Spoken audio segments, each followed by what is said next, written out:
There was rejoicing inside the Woody Hayes Athletic Center as 20 high school recruits ended their recruitment and signed to play football at the Ohio State University. You are Locked On Buckeyes, your daily podcast on the Ohio State Buckeyes. Part of the Locked On Podcast Network, your team every day. You gotta love it. You gotta love seeing young man in the recruitment and signed to play football at the Ohio State University. Welcome in, Buckeye fans, to a Thursday edition of Locked On Buckeyes here on Thursday, December 21st in the year 2023. I'm your host, Jay Stevens, also the host of the Jay Stevens Podcast, and today's episode is brought to you by FanDuel. Make every moment more. Right now, new customers get $150 in bonus bets with any winning $5 moneyline bet. That's $150 simply if your team wins. Visit FanDuel.com/lockedon to get started. You gotta love when players that you have put a lot of time into via recruitment and via phone calls and text messages and even home visits, you see the end result. Not one, not two, but 20 players signed to play football at the Ohio State University, and it's a phenomenal thing to see. And this, my friends, is great for Ohio State's future as a football team. 20 guys. Of course, the headliners, Noland, Jeremiah Smith, the number one recruit in the entire recruiting class. You also have Mylan Graham, five-star receiver from New Haven, Indiana. Edric Houston from Buford, Georgia. That's when people are wondering, would this happen or would he go somewhere else? You also got in-state corner Aaron Scott Jr. as well. This recruiting class is phenomenal. There are things that you may say, hey, we want more players here. We want more players there.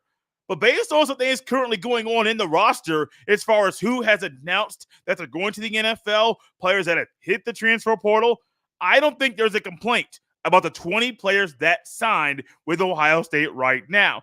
If you look at the recruiting rankings for this class, the team rankings, Ohio State currently sits at number 4. If you go and look at the average score per recruit, they're number 2, behind only Georgia. So you may want to say, Jay, they're number 4. Georgia has 28 commits. Alabama has 25. Miami has 27. Ohio State technically has 21. One kid did not sign his letter from Titty. He's not a scholarship athlete. So the Buckeyes have 21. And then 5 in the team rankings. Texas, 6 is Oregon, 7 Auburn, 8 Oklahoma, 9 Florida State, and 10 Notre Dame. So you're saying, hey, Jay, they're number 4. But when you tell me when it comes to the average player score, they're number 2, that's quantity. That is value with the players that you are going after. Not only is it littered with 5-star and 4-star players, but it's littered with guys that, one, the Buckeyes believe fit the scheme and fit what Ohio State wants to do on offense and on defense. But 2, they're quality guys and good football players currently where they are. Yes, some guys might be projects. I heard someone talk about one of the Armstrong twins, forget which one it was, said, hey, he might have to put on some weight, and he may be a second or third-year guy. And Ian Moore might be a second-year guy that might be able to play in an offensive lineman. You may have Gabe Van Sickle, who might be a third-year guy who might be able to be on the field. That is all great. But, buddy, I got no complaints with what went on yesterday. I got no complaints when I look at a recruiting class that has Jeremiah Smith, Mylan Graham, Aaron Noland from Georgia, James Peebles, Sam Williams-Dixon, Max LeBlanc, Demarion Witten, Ian Moore, Deontay and Devontae Armstrong, Gabe Van Sickle, Edric Houston on defense, Eric Mensah, another defensive lineman, Peyton Pierce, a talented linebacker from the state of Texas, Garrett Stover, Case Stover's cousin, Aaron Scott Jr., Bryce West, Miles Luckar, Jalen McClain, and Leroy Roker. I got no complaints with those 20 there. You got 4 offensive linemen, 2 tight ends, 2 running backs, a quarterback, 2 receivers, 2 D linemen, a linebacker. Stover, I've heard, is a tweener between a linebacker and safety. I've seen him both places there. 3 corners and 2 safeties. Not mad about it. Not mad about it at all. When you look at the talent currently on Ohio State's roster and see how many guys that are 3rd or 4th year guys that are still on the roster right now, hey, I understand why Ohio State only brought in 2 receivers. Of course, they would like to have Jeremiah McClellan ended up flipping to Oregon. We'll talk about him later in the show. But, buddy, there are no complaints from me, and I hope there are no complaints from you either about Ohio State and what they are doing right now via recruiting. It's almost one of those things that when you say, hey, it's Ohio State, it recruits itself. That's false. That's not the way that it used to be. Yes, you see that block O, or you see the block O with the Ohio State written across it. You may say, oh, yeah, I know what Ohio State is. I know what that symbol is. But you know what else is out there? Oregon. You know who else is out there? Florida State, the U in Miami, the Gators of Florida, the Sooners of Oklahoma, the Longhorns of Texas, the Trojans of USC. They're all out there trying to do what? Recruit the same guys Ohio State is. Yes, there was a young man from Minnesota that Ohio State, hey, we're going to go out there and get you. No, he has decided to stick with the commitment with the in-state school, the Minnesota Golden Gophers. That's okay. It's not a bad thing. That is just the nature of the beast. And I want to say kudos to Larry Johnson. He is one that people have been very critical of, and myself included, critical of the product from the defensive line at Ohio State over the past few years. It has not been up to par, has not been up to the standard that has been set at Ohio State. Definitely better in this season. We'll get to see those guys play one more time in a little over a week in the Cotton Bowl. And so trust me, I am one that is going to come out here and say, yes, I have had my fair criticism, and I do believe it's been criticism that has been coming at the right time of Larry Johnson in that unit that he coaches. But Ryan Day, during his presser yesterday, he credited Larry Johnson for the recruitment and the signing of Edric Houston, Buford, Georgia. You know who else is down there in Buford, Georgia that was once a Buckeye commit? Dylan Raiola. Raiola committed to Ohio State. Nope, flipped to Georgia. What did he do after that? He moved from Arizona to Buford, Georgia. What happened? He decommitted from Georgia and flipped once again to Nebraska. Now, there's a lot of things surrounding that young man, but I wonder if Kirby Smart brought Raiola or encouraged Raiola to come down to Buford, Georgia, across country to help Kirby Smart recruit Edric Houston. I don't know, but it wouldn't shock me if that was a part of his plan. It wouldn't shock me at all. And so when I think about recruiting, and I think about the relationships, and I think about the impact that coaches have. Corey Dennis, kudos to you for going out there and doing what's needed for Aaron Noland. Yes, I know Ryan Day is truly another extension of the quarterback coach and an extension of the offensive coordinator, or truly the OC at Ohio State. I understand all that. But Corey Dennis is on the road. Larry Johnson's on the road. Jim Knowles is on the road. Hey, you can say whatever you want about Jim Knowles being the guy that's a recruiter at Ohio State. He did something to get Peyton Pierce to leave the state of Texas to come up north to play football at The Ohio State University, especially during a string of years where Ohio State's linebacker play has not been at the standard that has been set at The Ohio State University. Good job, Jim Knowles. Good job, Brian Hartline. And once again, good job, Larry Johnson.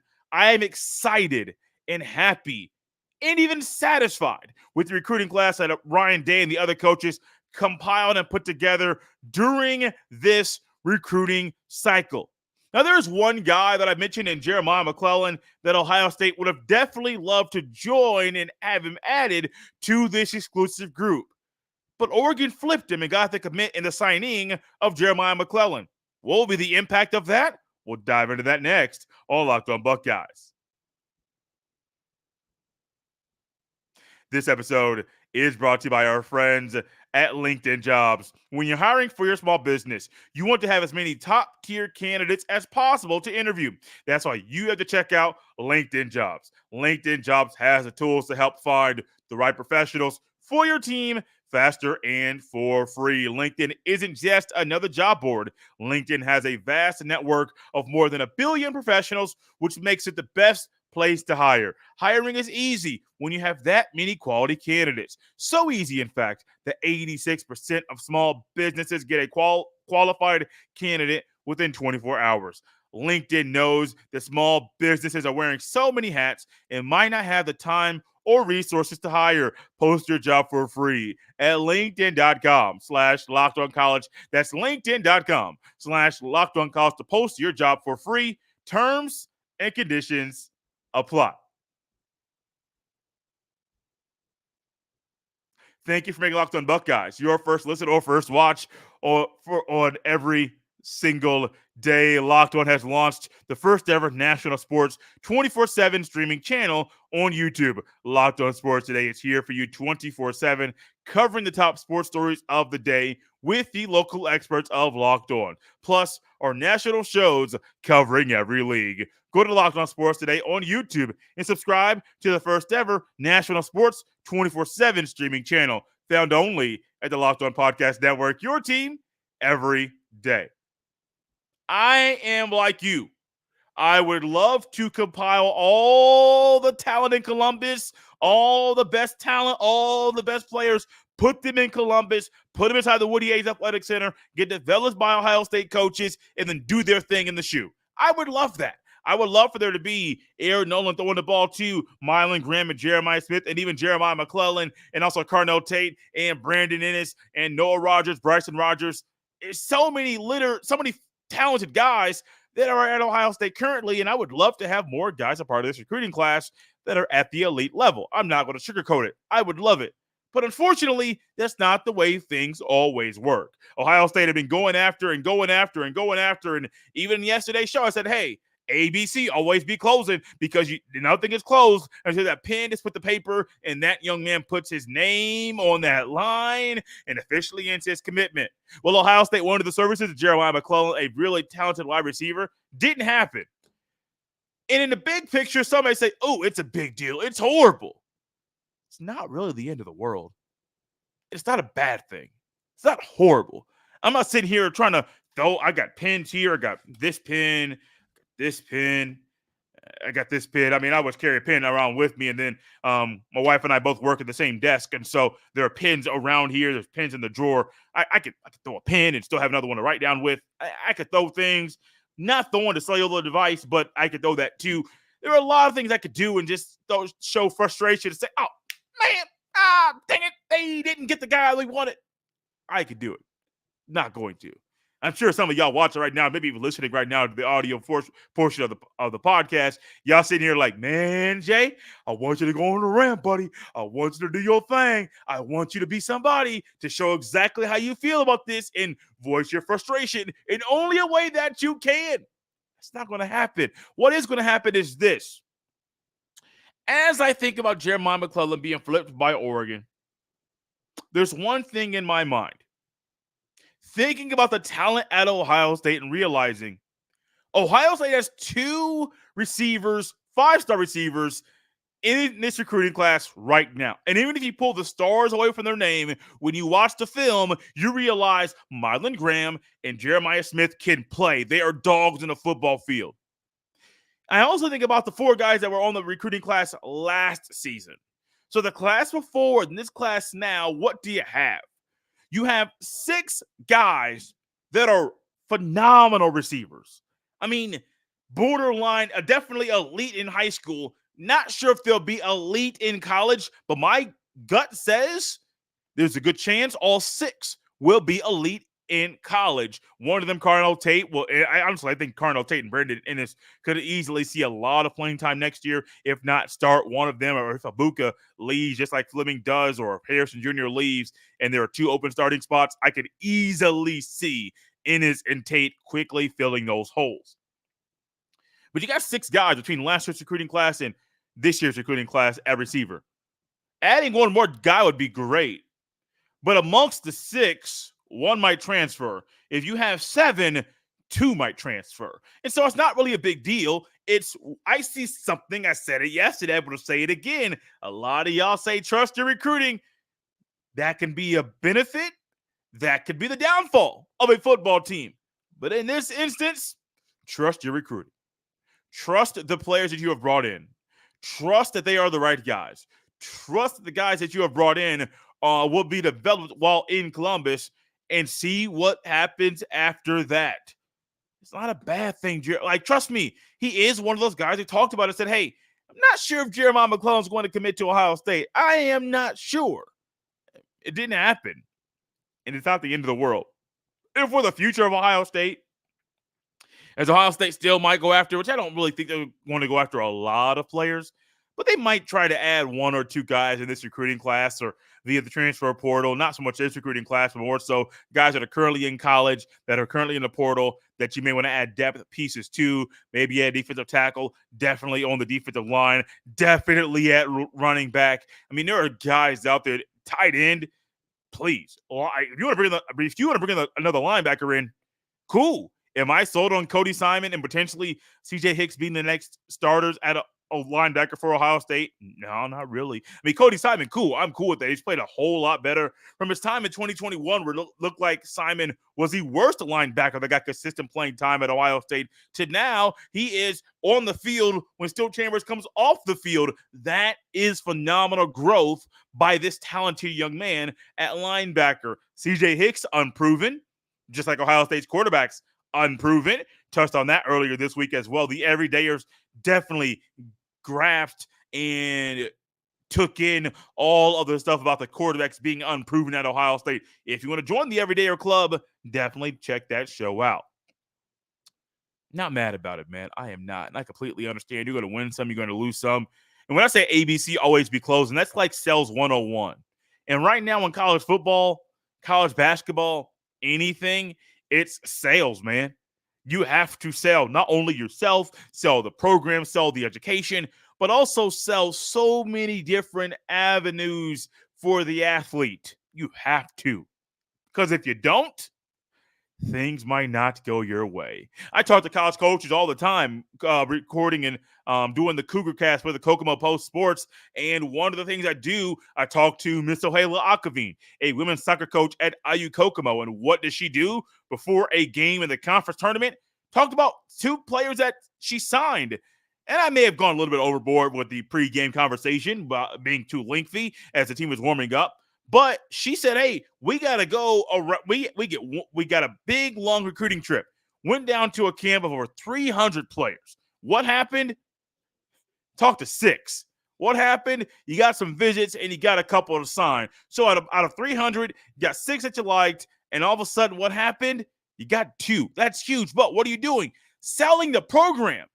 You have to sell what you are a part of to someone else in regards to how that program will benefit them. Talk to Nick Leahy, the esports coach at IUK, short for IU Kokomo, about the same thing. And he said, hey, a lot of our recruiting is done via social media or talking to high school coaches or going to tournaments on the weekend. So it's not so much going around the country. It's, hey, what can I do digitally where I already am to recruit these young men? Now, basketball and football and baseball, like that recruiting is, we know a lot about how that goes, but no matter if you are Coach Eric Eckelbarger at IUK or if you're Ryan Day, no matter what it is, Eckelbarger, a basketball coach, Ryan Day, a football coach, whatever it is, what do you need to do?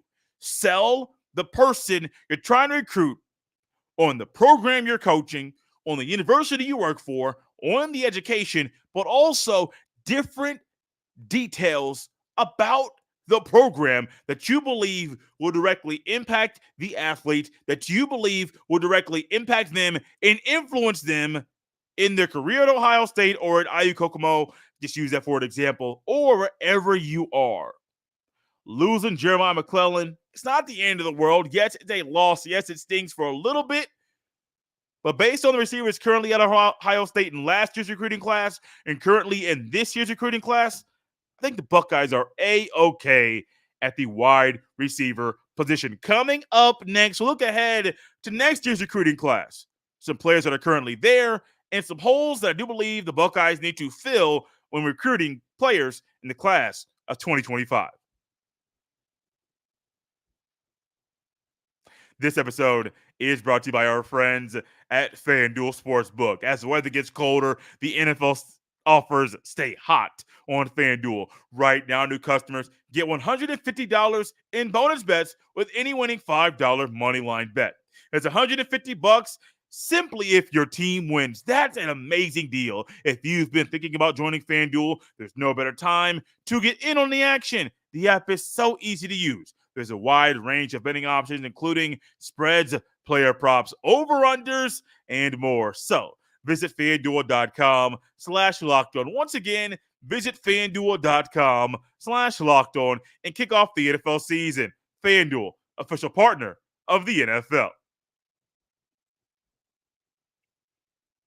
Thank you for making Locked On Buckeyes your first listen or first watch for every single day. I was recently looking at my phone before starting the show and didn't get too deep into this, but I saw the sports app I use, The Score, gave an update about notice of allegations, level 1 violations against Jim Harbaugh, Michigan's head coach, not for the sign stealing, going back to the COVID violations, the level 2 violations back during the COVID dead period. And it wasn't for Harbaugh and the infractions that were committed. It was him providing false information during an NCAA investigation. So Harbaugh's not only under fire for that, which happened in 2020 during the dead period, but he's also under fire, and Michigan is, for the sign stealing. Hey, we can see Harbaugh suspended to start next year, and not a 3-game suspension handed down by Michigan. It could also be a suspension via the NCAA. Man, that could be pretty lengthy. Let's just say the middle of next year, they end up handling and handing down a punishment for the sign stealing. We can see a scenario where Harbaugh realistically misses a year to a year and a half of football because of things that have been going on, illegal things going on at Michigan. Losing to them is never fun, but knowing they're going to get punished for breaking the rules, not mad about it. I like the NCAA doing their job and doing it properly in this area. One thing the Buckeyes need to do properly in the area of recruiting is definitely fill some holes in next year's recruiting class. Currently, right now in the class of 2025, there are 4 guys currently that have hard verbal commitments to the Buckeyes. In-state quarterback Tavion St. Clair from Bellefontaine. I always struggle to say that word. 4-star quarterback. They are 6'3.5", 210 pounds, committed to Ohio State on June 21st. Blake Woodby, a corner from Maryland. Javen Boggs from Cocoa, Florida, a receiver. Then Eli Lee from Archbishop Hoban in Akron, a linebacker, 6'3", 215. He committed to Ohio State on October 25th of this year. Those are the 4 current players on Ohio State's 2025 recruiting class. So a quarterback, a receiver, a linebacker, and a corner. Not a bad way to start.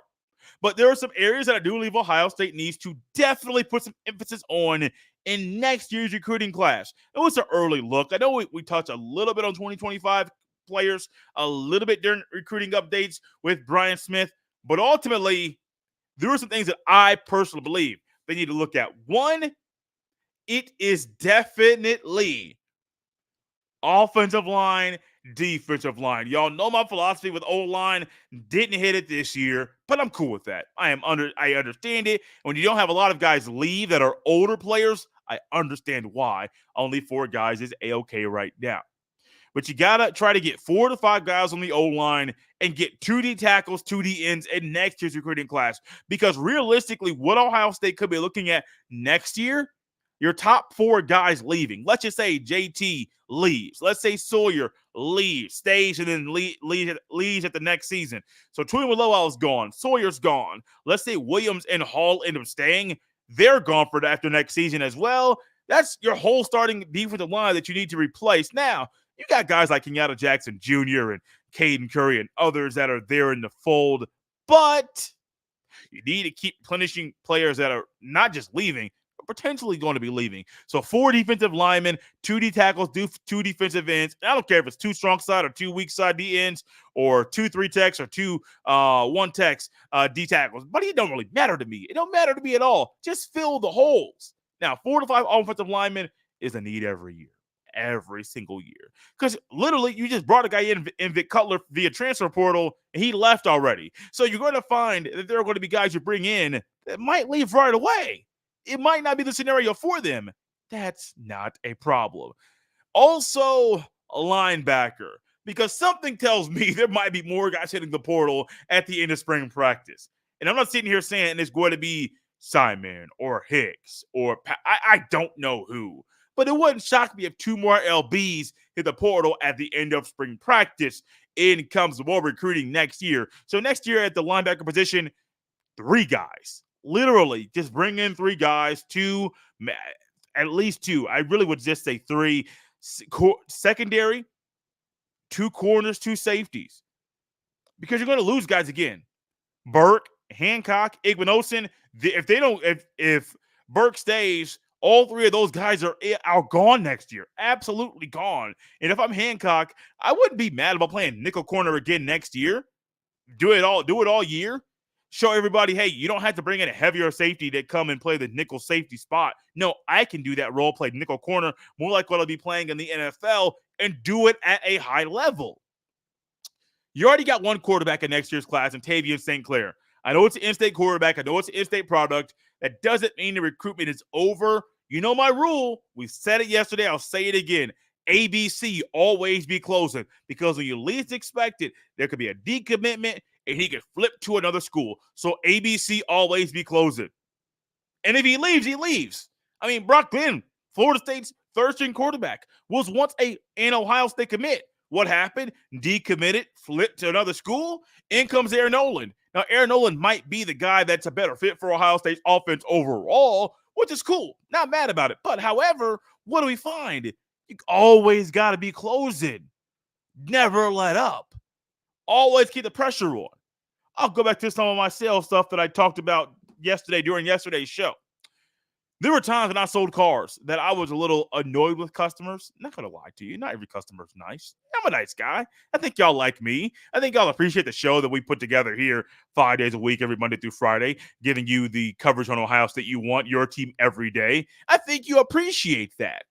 But, however, think about this. You might appreciate it. A person coming in off the street that I've never met, never talked to before, they might not appreciate it. And so there were times when I show off the car, do a nice walk around, go on a nice test drive, so you get to get up to speed a little bit, go around a turn right, turn left, go around a roundabout, because that's where they were when I was working at selling cars. You could go around a roundabout and get that thing working as well. You get to feel the car, get the sound going. Man, you want to see the trunk space? Hey, put your kid in there. Literally, no joke. There was a time I was selling a car, and a guy's son, I jokingly made a comment saying, hey, you want to see how the trunk feels? And little man got in the back of the trunk and smiled, took a picture of it. It was weird. I mean, it was weird, man. I was like, what is this? I don't know. But some things happen. Show the car off. All of a sudden, the numbers hit just right. Get a phone call. Hey, we can't do this. Why? We got to go. Why?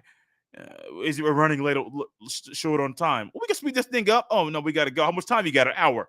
Please. This is a breeze.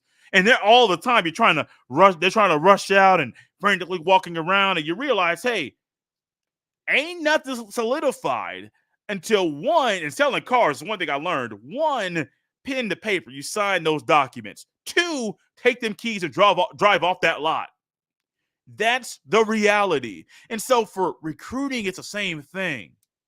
If there was a time that I would have let up and said, oh, no, you can take the car tomorrow, they may not come back and get that car. I got a story about that too that might come up later down the road. And so the sale's never done. So you always got to be closing. I'm not saying that's what happened with Jeremiah McClellan. I don't know. But at the end of the day, Ohio State, even though these guys are currently committed to Ohio State currently, that does not mean they'll be committed to Ohio State in a few months or this time a year from now during the first day of the early signing period. Out of here on a Thursday, one more day left. A lot of good stuff coming your way. Make sure you subscribe to Locked on Buckeyes on the YouTube, on Apple, on Spotify, or wherever you get your fine podcasts. And make sure you leave a 5-star review on YouTube. Hit the like button. Leave a comment. Let everyone know what you think about today's show. You can follow me on X at jstevens07. Send all of your emails to jstevens317@gmail.com. We're out of here on a Thursday, Buckeye fans. We'll see you next time.